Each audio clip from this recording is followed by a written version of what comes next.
மானியத்தை பொறுத்தளவுல நம்ம வந்து முதல்ல வந்து அப்ளை பண்றப்ப வந்து நம்ம எஸ்பிஜியை வந்து நம்ம கால் பண்ணி கேட்டோம்னா அவங்க வந்து தகவல் சொல்லுவாங்க.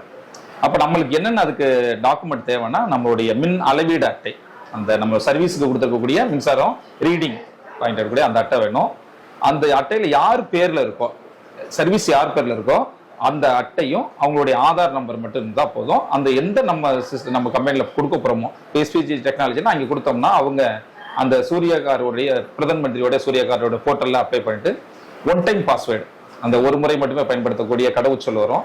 அதை வந்து பதிவிட்ட பிறகு நம்மளுக்கு ரெஜிஸ்டர்னு வந்துடும். பண்ண பிறகு நம்ம வந்து ப்ராசஸ்ல வந்து நம்ம வந்து ரெண்டு வழியில நம்ம பண்ணலாம். ஒன்று, நம்மள்ட்ட ரெடி கேஷ் இருந்தால் ரெடி கேஷை போயிடலாம். இல்லை நம்ம லோன் மூலியமா போனோம்னா பேங்க்ல பண்ணலாம். அது எஸ்பிசிலேருந்து பண்ணி கொடுத்துருவாங்க. அது எல்லா நிறுவனமே அவங்களுக்கு டைப் வச்சு பண்ணி கொடுத்துருவாங்க.